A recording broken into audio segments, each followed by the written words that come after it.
자, 오늘 성경 함께 찾습니다. 성경 창세기 21장입니다. 창세기 21장 22절부터 34절까지 말씀입니다. 창세기 21장 22절부터 34절까지 말씀. 자, 우리가 참 목소리를 읽습니다. 그때 아비멜렉과 그 군대장관 비골이 아브라함에게 말하여 이르되 내가 무슨 일을 하든지 하나님이 너와 함께 계시도다. 그런즉 너는 나와 내 아들과 내 손자에게 거짓되이 행하지 아니하기를 이제 여기서 하나님을 가리켜 내게 맹세하라. 내가 내게 후대한 대로 너도 나와 내가 머무는 이 땅에 행할 것이니라. 아브라함이 이르되 내가 맹세하리라 하고 아비멜렉의 종들이 아브라함의 우물을 빼앗은 일에 관하여 아브라함이 아비멜렉을 책망하매 아비멜렉이 이르되 누가 그리하였는지 내가 알지 못하노라. 너도 내게 알리지 아니하였고 나도 듣지 못하였더니 오늘에야 들었노라. 아브라함이 양과 소를 가져다가 아비멜렉에게 주고 두 사람이 서로 언약을 세우니라. 아브라함이 7 암양 새끼를 따로 놓으니 아비멜렉이 아브라함에게 이르되 이 7 암양 새끼를 따로 놓으면 어찌미냐. 아브라함이 이르되 너는 내 손에서 이 암양 새끼 7을 받아 내가 이 우물 판 증거를 삼으라 하고 두 사람이 거기서 서로 맹세하였으므로 그곳을 부엘세바라 이름하였더라. 그들이 부엘세바에서 언약을 세우매 아비멜렉과 그 군대장관 비골은 떠나 블레셋 사람의 땅으로 돌아갔고 아브라함은 부엘세바에 에셀나무를 심고 거기서 영원하신 여호와의 이름을 불렀으며 그가 블레셋 사람의 땅에서 여러 날을 지냈더라. 아멘. 지난 주일 우리는 문제를 해결해 주시는 하나님을 봤어요. 문제를 해결해 주시는 하나님. 하나님은 아브라함과 사라에게 이삭을 선물해 주셨습니다. 이삭, 웃음이라는 뜻이죠. 아브라함의 가정에 드디어 웃음꽃이 피기 시작했어요. 그런데 그 웃음이 한순간에 근심으로 바뀌어버리죠. 이삭이 젖을 때는 날 아브라함은 큰 잔치를 열었고 그때 다 큰 이스마엘이 이삭을 놀려요. 여기서 놀리다라는 말, 단순히 조롱하다는 말이 아니라고 했죠. 상대방의 머리를 붙잡고 칼로 옆구리를 찌르는 행위라고 했어요. 하나님의 언약의 자녀인 이삭의 생명이 위태로워진 거예요. 자, 그것을 본 사라가 아브라함에게 말합니다. 이 여종과 이 아들을 내쫓아라. 그 일 때문에 아브라함의 얼굴에 피었던 웃음이 근심으로 바뀌게 된 거예요. 왜? 하나님은 이삭에게도 복을 주시겠다고 말씀하셨지만 동시에 이스마엘에게도 복 주시겠다고 말씀하셨기 때문입니다. 하갈과 이스마엘을 내쫓는다면 광야에서 죽을지도 몰라요. 그때 하나님은요, 이삭의 문제도 해결해 주시고 이스마엘의 문제도 동시에 해결해 주셔요. 하갈과 이스마엘을 내보냄으로써 이삭을 보호해 주시고 또 하갈과 이스마엘에게 물을 공급해 주심으로써 그들의 생명도 보호해 주십니다. 여러분, 이 문제 해결의 키포인트가 뭐였죠? 이 문제 해결의 키포인트. 아브라함이 근심하고 있을 때 하나님이 그에게 말씀하시죠. 사라가 너에게 이른 말을 다 들어라. 사라가 너에게 이른 말을 다 들어라. 단순히 아내 말 들으라는 의미는 아니라고 했습니다. 당시 사라가 한 말은요, 정확히 하나님의 뜻이었어요. 그렇다면 여러분, 이 문제 해결의 키포인트는 뭡니까? 하나님의 말씀대로 하는 것이었습니다. 하나님의 뜻대로 행하는 것이었어요. 그렇게 아브라함이 하나님의 말씀 듣고 하나님의 뜻대로 행할 때 하나님은 이삭도 살리시고 이스마엘도 같이 살리신 거예요. 모든 문제를 다 해결해 주신 겁니다. 기억하세요. 모든 문제 해결의 키포인트는요, 말씀대로 하는 겁니다. 모르겠으면 말씀대로 하면 돼요. 오늘 본문은요, 그 이후에 있었던 일을 다룹니다. 아브라함과 그랄 왕 아비멜렉이 평화 조약을 맺는 장면이에요. 우리에게는 브엘세바 언약으로 알려져 있습니다. 자, 이 장면을 통해서 성경이 오늘 우리에게 전하는 메시지가 뭘까요? 자, 오늘 본문을 통해 함께 확인해 보도록 할게요. 자, 우리 본문으로 들어갑니다. 자, 오늘 본문 22절 보시기 바랍니다. 자, 22절. 자, 같이 읽습니다. 그때 아비멜렉과 그 군대 장관 비골이 아브라함에게 말하여 이르되 내가 무슨 일을 하든지 하나님이 너와 함께 계시도다. 오늘 그랄 왕 아비멜렉이 아브라함에게로 옵니다. 여러분, 아비멜렉은요, 사람 이름이 아니에요. 애굽의 왕을 뭐라고 부르죠? 바로 그것과 비슷한 명칭이에요. 그랄 왕을 아비멜렉이라고 불러요. 아비멜렉과 아브라함 예전에 만났던 적이 있죠. 좋지 않은 기억이지만 만났던 적이 있어요. 얼마 전 아브라함이 그랄로 내려갔을 때 그들은 서로 만났습니다. 그 그랄 왕 아비멜렉이 군대 장관 비골을 데리고 아브라함에게로 온 거예요. 한 나라의 1인자와 2인자, 원투펀치가 같이 아브라함에게 온 겁니다. 왜 왔을까요? 왜 아비멜렉은 군대 장관을 데리고 아브라함에게 왔을까요? 아비멜렉은요, 한 나라의 왕이고요, 아브라함은 일개 족장이에요.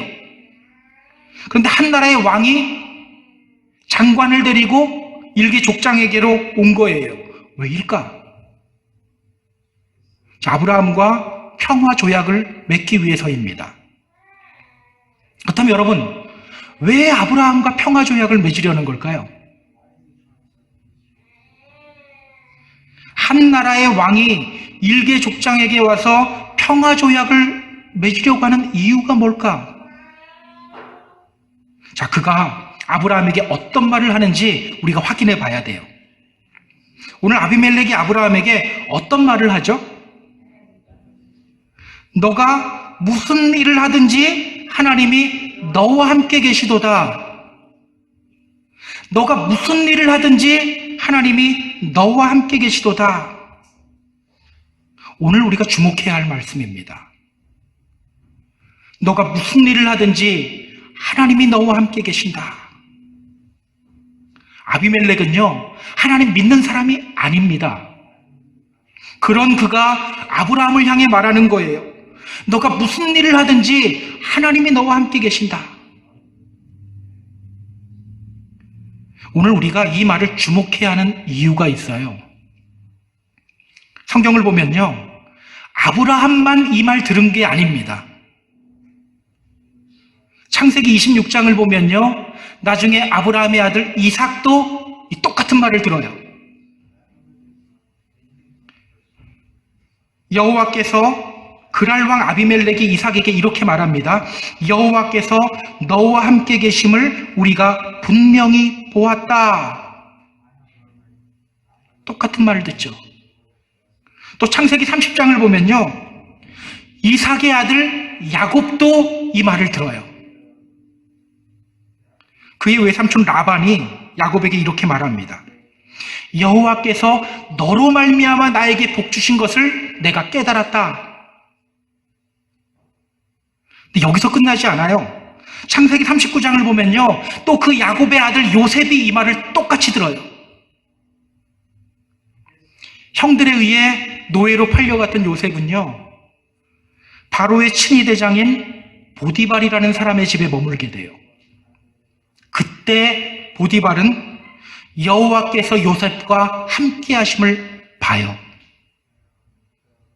창세기 39장 3절은 이렇게 말합니다. 그의 주인이 여호와께서 그와 함께 하심을 보며 또 여호와께서 그의 범사에 형통하게 하심을 보았더라. 여러분, 이상하지 않습니까? 여기서 라반만 빼고는요, 다 하나님 안 믿어요. 그런데 그들이 하나님의 백성을 보면 뭐라고 말해요? 하나님께서 저 사람과 함께 하시는구나. 하나님께서 저 아브라함과 함께 하시는구나. 하나님께서 저 이삭과 함께 하시는구나. 하나님께서 저 야곱과 함께 하시는구나. 하나님께서 저 요셉과 함께 하시는구나.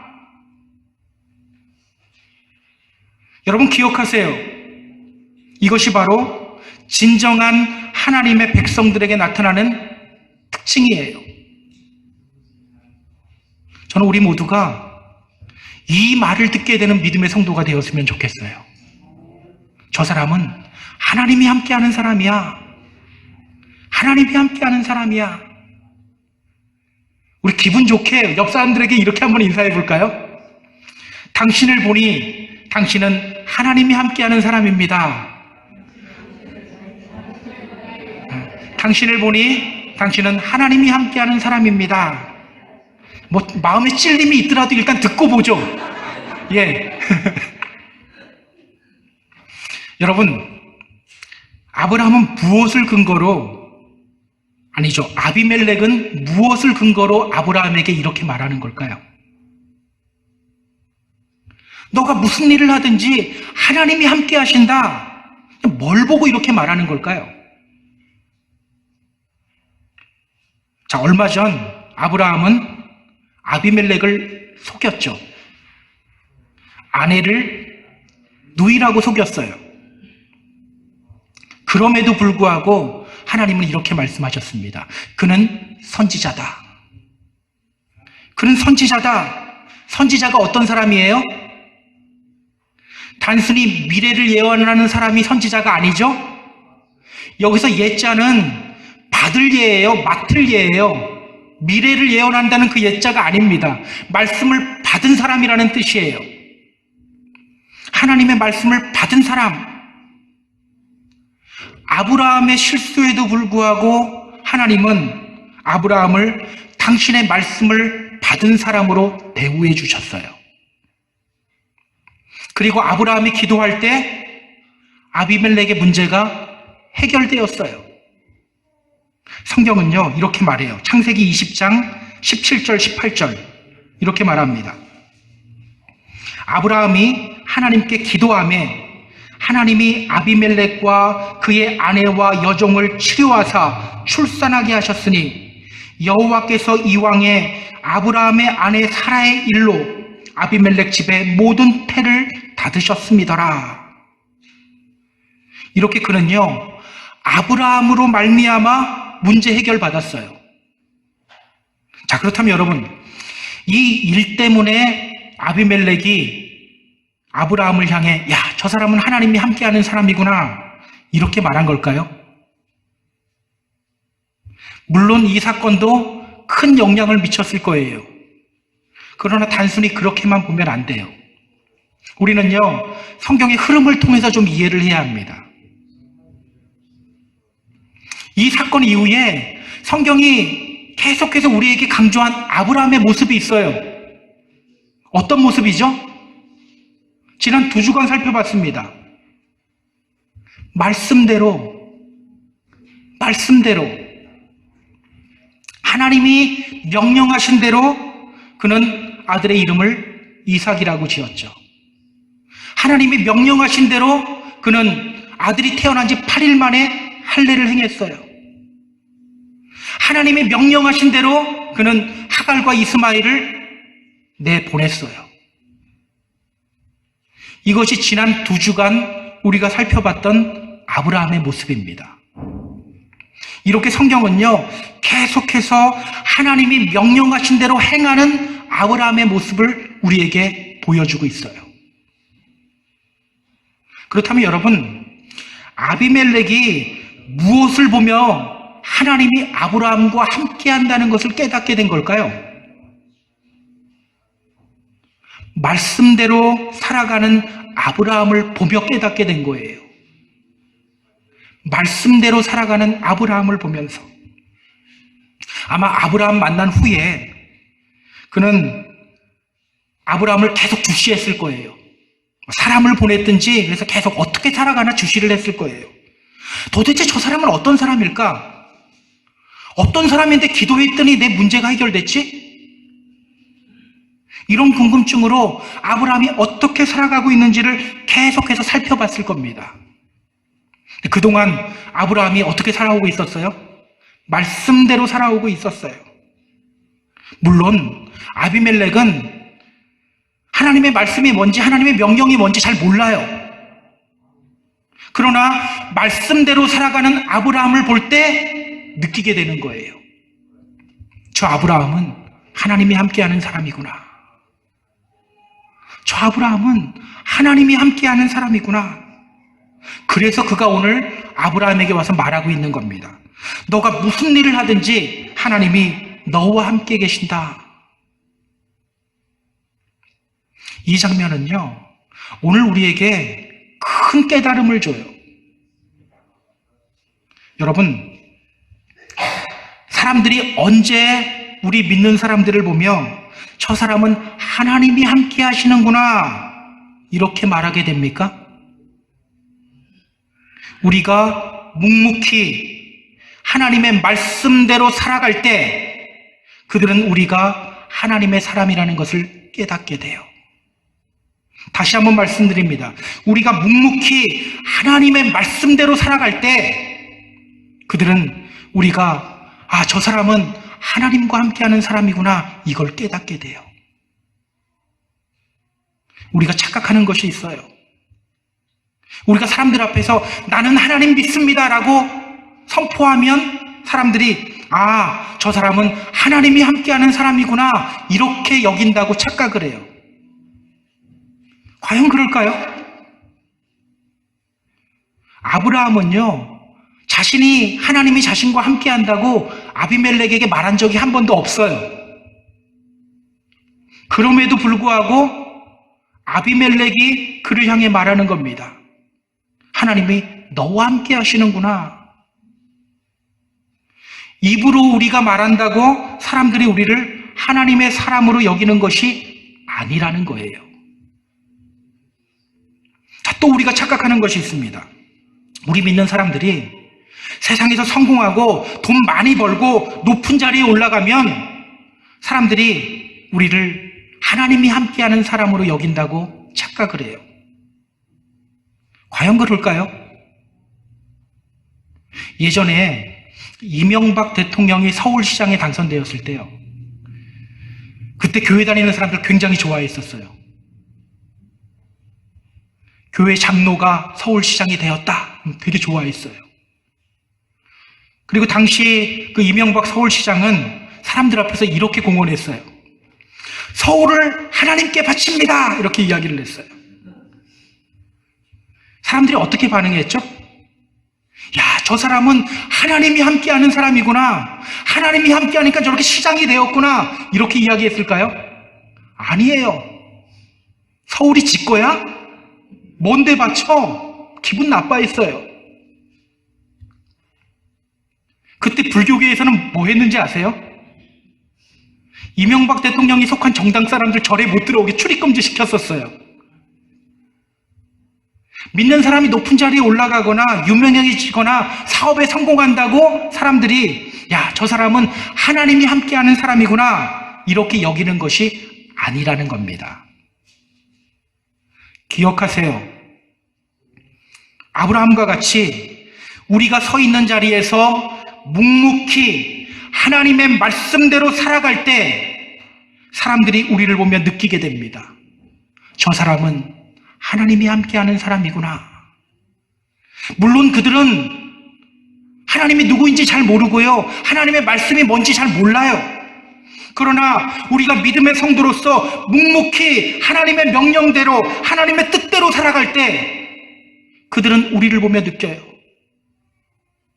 내가 하나님에 대해서는 잘 모르겠지만 저 사람은 하나님이 함께하는 사람인 것 같아. 그래서 성경은 말하는 겁니다. 나더러 주여 주여 하는 자마다 천국에 들어갈 것이 아니요 하늘에 계신 내 아버지의 뜻대로 행하는 자라야 들어가리라. 바울도요, 고린도전서 4장 20절에서 이렇게 말합니다. 하나님 나라는 말에 있지 않고 오히려 능력에 있다. 말에 있지 않대요. 마태복음 5장 16절에서도 예수님이 이렇게 말씀하십니다.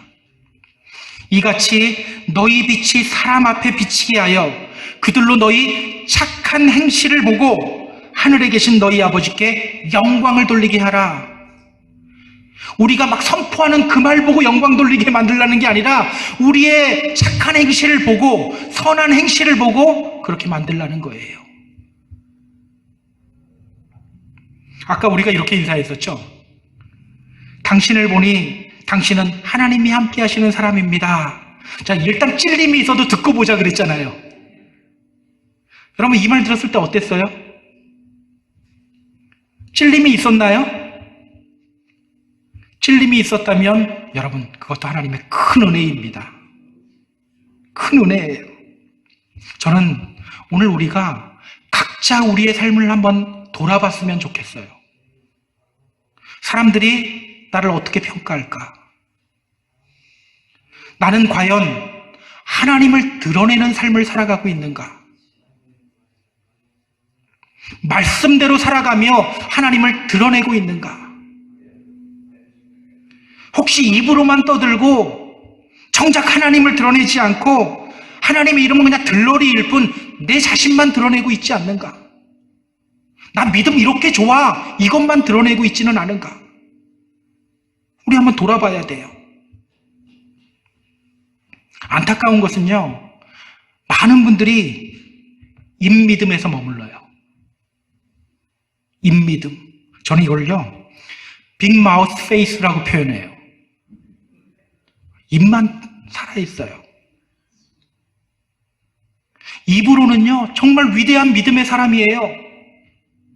어떻게 은혜 받았는지 잘 이야기해요. 어떻게 하나님 만났는지 잘 이야기해요. 그런데 삶으로 나타나지 않아요. 말씀대로 살지 않아요. 모여서 하는 일이 계속 세상 이야기예요. 다른 사람 험담하고 교회 비판하고 다른 교회들 험담하고 이 일들을 해요. 여러분 정말 간절한 마음으로 부탁드립니다. 자꾸 모여서 험담하지 마세요. 교회 위한다는 명목으로 다른 사람 험담하고 다른 교회 험담하지도 마세요. 아무리 정의라는 이름으로 험담해도 그 험담하는 모습 속에서요 하나님 드러나지 않아요. 절대 드러나지 않아요. 로마서 1장을 보면요 그 마음에 하나님을 두기 싫어하는 사람들에게 나타나는 증상들이 나와요. 로마서 1장 28절 이후에 쭉 나옵니다. 거기 어떤 사람들이 소개되는지 아세요? 수군수군하는 자, 비방하는 자, 그 마음에 하나님을 두기 싫어하기 때문에 나오는 현상이라는 거예요. 여러분 수군수군하며 비방하고 험담하는 것 통해 누가 드러날까요? 하나님이 드러날까요? 여러분 하나님 드러난다고 생각하십니까? 거기다 정의라는 이름만 붙이고 교회를 위해서 이러는 거야 라고 붙이면 하나님이 드러난다고 생각하세요? 마귀의 특징이 뭐죠? 성경은요 마귀를 참소하는 자라고 말해요. 참소하는 자. 여러분 갑자기 막 눈이 초점을 잃고 막 헛소리하고 이것만 악한 영에 든 게 아닙니다. 끊임없이 다른 사람들에게 대해서 험담하며 거짓말하는 것도 악한 영에 든 현상이에요. 우리가 이거 알아야 됩니다. 그렇다면 여러분, 험담하고 수군거리고 비방하는 것을 통해 뭐가 드러나요? 하나님이 드러나요? 절대 하나님 드러나지 않습니다. 아무리 정의의 이름으로 이야기해도 하나님 드러나지 않아요. 뭐가 드러납니까? 마귀가 드러날 뿐이에요. 저는 우리 모두가 하나님을 드러내는 삶을 살았으면 좋겠어요. 기억하세요. 하나님 뜻대로 행하면, 하나님 말씀대로 살면 하나님이 드러나게 되어 있습니다. 말씀대로 살아가며 내 삶을 통해 하나님을 드러내고, 그러므로 말미암아 하나님께 영광 돌리는 삶을 살아가는 저와 여러분 다 되기를 주님의 이름으로 부탁드립니다. 자, 아비멜렉이 볼 때 아브라함은요, 하나님이 함께하는 사람이었어요. 자, 그가 아브라함에게 어떤 제안을 하는지 우리 같이 확인해 보죠. 23절입니다. 자, 23절 같이 읽습니다. 그런즉 너는 나와 내 아들과 내 손자에게 거짓되이 행하지 아니하기를 이제 여기서 하나님을 가리켜 내게 맹세하라.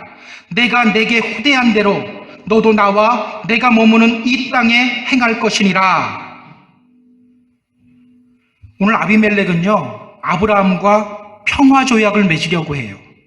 근데 아비멜렉이 아브라함에게 이렇게 말합니다. 그런즉 너는 나와 내 아들과 내 손자에게 거짓되이 행하지 말아라. 거짓말하지 않겠다고 하나님을 가리켜 내 앞에서 맹세해라. 예전에 아브라함 거짓말 때문에 아비멜렉이 혼쭐난 적이 있었죠. 그 일을 다시는 자기에게 하지 말아달라고. 이게 명령일까요? 부탁일까요? 부탁이에요. 그가 또 아브라함에게 말합니다. 내가 내게 후대한 대로 너도 나와 내가 머무는 이 땅에 행할 것이니라. 예전에 아비멜렉이 아브라함을 후대했었죠. 어떻게 후대했었죠? 창세기 20장 14절, 15절, 16절이 나옵니다. 아비멜렉이 양과 소와 종들을 이끌어 아브라함에게 주고 그의 아내 사라도 그에게 돌려보내고 아브라함에게 이르되 내 땅이 내 앞에 있으니 내가 보기에 좋은 대로 거주하라 하고 사라에게 이르되 내가 은 1000개를 내 오라비에게 주어서 그것으로 너와 함께한 여러 사람 앞에서 내 숙취를 가리게 하였노니 내 일이 다 해결되었느니라. 아브라함은 자기에게 거짓말했는데요, 아비멜렉은 그에게 양과 소와 종들을 주었어요. 또 은 1000개도 주었어요. 내가 그렇게 예전에 너희한테 후대했으니까 나 좀 잘 봐줘. 지금 아비멜렉이 이렇게 말하고 있습니다. 여러분, 그림이 조금 이상하지 않나요? 누가 갑이고 누가 을처럼 보입니까? 뭔가 그림이 좀 이상해요. 자, 일단 성경을 좀 계속해서 볼게요. 24절부터 27절까지. 자, 같이 읽습니다. 아브라함이 이르되 내가 맹세하리라 하고 아비멜렉의 종들이 아브라함의 우뭇을 빼앗은 일에 관하여 아브라함이 아비멜렉을 책망하매 아비멜렉이 이르되 누가 그리하였는지 내가 알지 못하노라. 너도 내게 알리지 아니하였고 나도 듣지 못하였더니 오늘에야 들었노라. 아브라함이 양과 소를 가져다가 아비멜렉에게 주고 두 사람이 서로 언약을 세우니라. 자, 아비멜렉의 제안, 제안이라기보다는 거의 부탁에 가깝죠. 그 제안을 듣고 아브라함이 말해요. 그래, 내가 당신 말대로 할게. 그러고는요, 아브라함이 아비멜렉을 꾸짖기 시작해요. 그런데 너 예전에 너 종들이 내가 판 우물 뺏었는데? 아비멜렉이 화들짝 놀라요. 누가 그랬는지 나도 몰라. 나한테 좀 얘기 좀 하지 그랬어. 나 지금 알았잖아. 그러자 아브라함이 양과 소를 가져다가 아비멜렉에게 주고 두 사람이 서로 평화 조약을 맺습니다. 확실히 이상하죠? 아무리 봐도 아브라함이 갑이고 아비멜렉이 을이에요. 아브라함은 일개 족장이고 아비멜렉은 한 나라의 왕이에요. 세상적으로 보면 아브라함이 아비멜렉에게 지금 고개 숙여야 돼요. 그런데 오히려 아비멜렉이 아브라함에게 고개를 숙이고 있는 모양새예요. 여러분 기억하시기 바랍니다. 이 그림이 바로 말씀대로 살아가는 믿음의 성도들의 모습이에요. 말씀대로 살아가는 믿음의 성도들의 모습. 말씀대로 살아가는 믿음의 성도들은요, 왠지 모를 힘이 느껴져요. 왠지 모를 힘이 느껴져요. 어떤 힘일까요? 이게 영적인 파워예요. 영적인 힘이에요. 여러분, 오늘날 교회가 욕 많이 먹죠? 왜 욕 먹고 있는지 아세요? 저 가끔 억울한 생각이 막 들어요. 제가 이제 교인들 이렇게 보면 알겠지만, 아무리 봐도 교회 나오는 분들이 세상 사람들보다 조금 더 착한 것 같아요. 많이는 아니고 조금 더 착해요. 예, 교만해지면 안 되니까. 예, 조금 더 착한 것 같아요. 근데 세상 사람들은 자꾸 교회 보면 욕해요. 세상과 똑같대요. 세상 사람들보다 오히려 더 하대요. 왜 이런 소리 듣는지 아세요? 세상 사람들이 악하기 때문이 아니에요. 교인들이 말씀대로 살아가지 못하기 때문이에요. 입으로는 주님 찬양합니다, 주님 사랑합니다 하는데 실제 삶으로는 말씀대로 살아가지 않기 때문에 더 나쁘게 보이는 거예요. 다시 한번 말씀드립니다. 믿음의 성도들은 말씀대로 살아갈 때 영적인 힘이 생겨요. 말씀대로 살아갈 때 세상이 우리를 함부로 대하지 못해요. 그래서 여러분, 말씀대로 살아가는 사람은요, 당당해요. 굳이 자식 자랑으로 자기 드러내지 않아도 돼요. 굳이 가진 돈으로 자기 드러내지 않아도 돼요. 왜? 영적인 파워가 있기 때문에. 그럴 필요가 없어요. 남들보다 좀 덜 배워도 상관없어요. 남들보다 좀 덜 가져도 상관없어요. 왜? 나는 말씀대로 살아가고 있고 나를 통해서 하나님이 드러나고 있기 때문에, 영적인 힘이 있기 때문에 그럴 필요가 없는 거예요. 그래서 바울은요, 우리 믿음의 성도들에 대해서 이렇게 말하는 겁니다. 고린도후서 6장 9절 10절에서 이렇게 말합니다. 우리는 무명한 자 같으나 유명한 자요, 근심하는 자 같으나 항상 기뻐하고, 가난한 자 같으나 많은 사람을 부유하게 하고, 아무것도 없는 자 같으나 모든 것을 가진 자로다. 저는 우리가 이런 믿음의 성도가 되었으면 좋겠습니다. 아브라함과 같이 하나님 뜻대로 살아가며 이런 놀라운 반전을 이루는 저와 여러분 다 되기를 주님의 이름으로 소망합니다. 자, 이제 아브라함은요, 아비멜렉과 평화조약을 맺었어요. 그런데 오늘 아브라함 행동이 좀 이상해요. 우리 28절부터 31절까지 말씀입니다. 28절부터 31절 같이 읽습니다. 아브라함이 7 암양 새끼를 따로 놓으니 아비멜렉이 아브라함에게 이르되 이 7 암양 새끼를 따로 놓음은 어찌미냐? 아브라함이 이르되 너는 내 손에서 이 암양 새끼 7을 받아 내가 이 우물 판 증거를 삼으라 하고 두 사람이 거기서 서로 맹세하였으므로 그곳을 부엘세바라 이름하였더라. 자, 이미 아브라함과 아비멜렉은 평화 조약을 맺었어요. 이제 아비멜렉의 종들이 아브라함이 판 우물을 뺏을 일이 없어요. 그런데 오늘 아브라함은요, 7 암양 새끼를 아비멜렉에게 줍니다. 그리고 이렇게 말해요.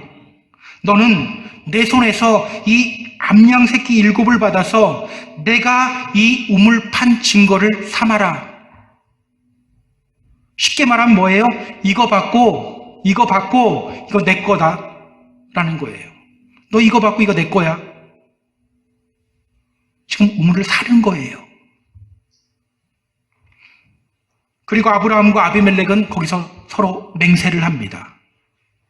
그리고 그곳 이름을 부엘세바라고 해요. 맹세의 우물이라는 뜻이에요.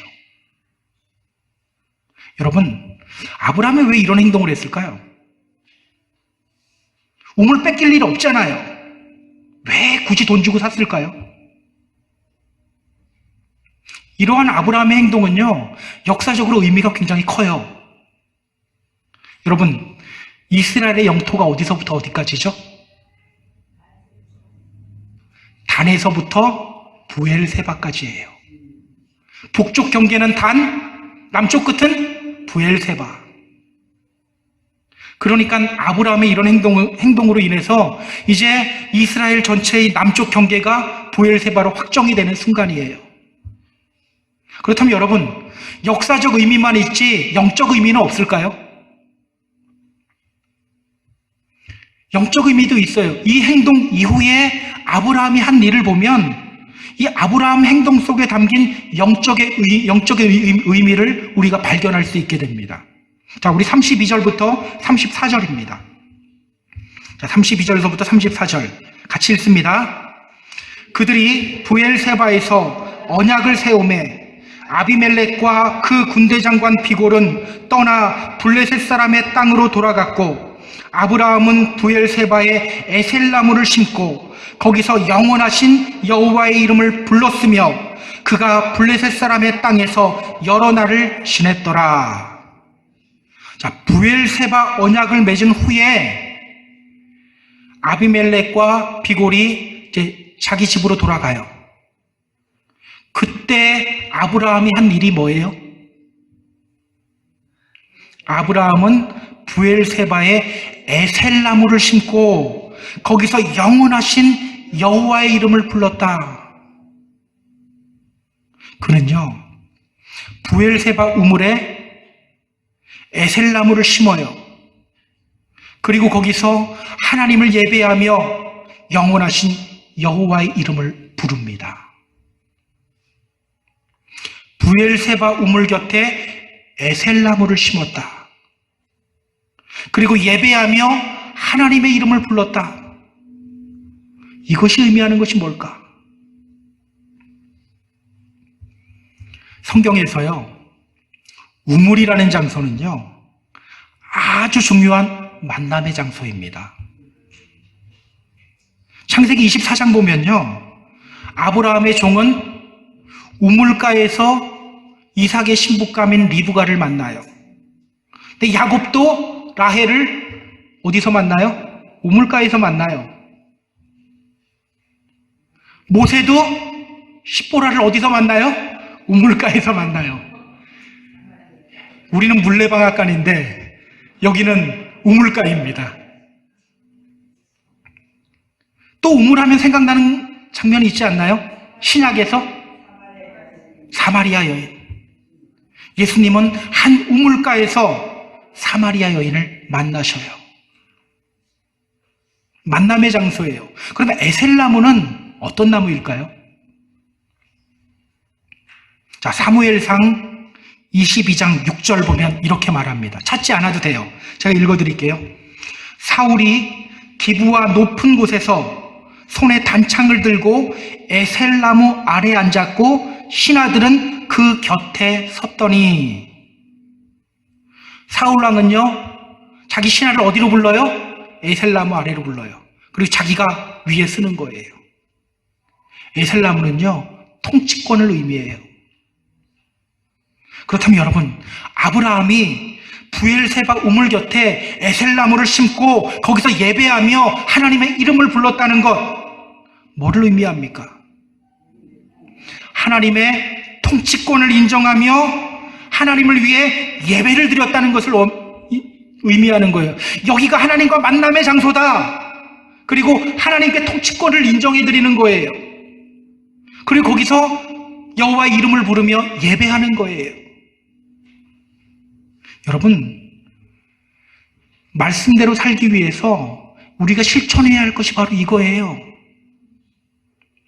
내가 서 있는 곳에서 하나님의 통치권을 인정해야 돼요. 하나님이 내 삶을 통치하게 해야 돼요. 하나님이 내 입술을 통치하게 해야 돼요. 하나님이 내 손과 발을 통치하게 해야 합니다. 왜 우리가 말씀대로 살아야 한다는 것 알면서도 말씀대로 잘 안 살아집니까? 우리 하나님 뜻대로 살아야 된다는 거 알잖아요. 아는데도 왜 그렇게 안 돼요? 험담하고 비방하면 하나님이 싫어하는 거 다 알잖아요. 근데 왜 계속합니까? 하나님께 통치권을 내어드리지 않아서예요.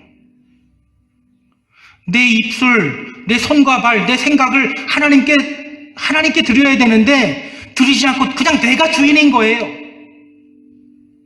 하나님의 이름은 들러리일 뿐 그냥 내가 내 삶 살아가는 거예요. 정말 조심해야 됩니다. 우리 말씀대로 살아가려면요, 하나님께 나의 통치권을 내어드려야 돼요. 내 입술, 내 손 다 내어드려야 됩니다. 저는 오늘 부엘세바에 에셀나무를 심고 예배하며 여호와의 이름을 부르는 아브라함의 행동이 오늘 우리에게 큰 도전이 되었으면 좋겠어요. 그러므로 말미암아 나를 죽이고 말씀대로 살아가는 믿음의 성도님들이 되었으면 좋겠습니다. 이제 말씀을 정리할게요. 여러분, 우리는 우리를 그리스도인이라고 불러요. 크리스찬이라고 부르죠. 이 그리스도인이라는 이름, 크리스찬이라는 이름, 이 이름이 어떻게 생긴 이름이죠? 이 이름은요, 믿는 사람들이 스스로 지은 이름이 아니에요. 야, 우리는 그리스도를 믿는 사람이니까 앞으로 우리를 그리스도인이라고 하자. 이래서 생긴 이름이 아니에요.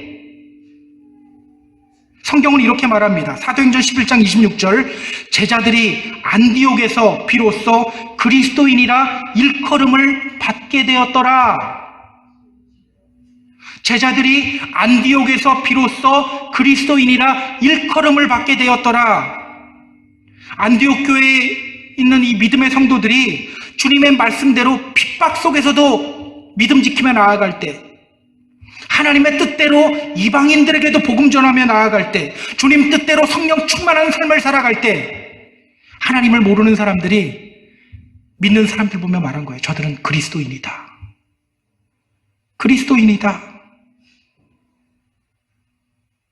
우리 사랑하는 펜사콜라 한인교회 성도 여러분, 저는 이러한 일이 오늘 우리 가운데 일어나게 되었으면 좋겠습니다. 우리 교회 안에도 이런 일이 일어나게 되었으면 좋겠어요. 하나님 나라는요, 말보다는 능력에 있습니다. 이 시간 여러분의 삶의 주인을 주님으로 모시기를 결단하시기 바랍니다. 하나님의 통치권을 인정하며 말씀대로 살아가기를 결단하시기 바랍니다. 그러므로 말미암아서 저 사람은 하나님이 함께하는 사람이야, 이 소리 듣게 되는 저와 여러분 되었으면 좋겠어요. 그렇게 하나님을 드러내며 나를 통하여 주님의 이름을 높여드리는 저와 여러분 다 되기를 주님의 이름으로 축복합니다. 축복합니다.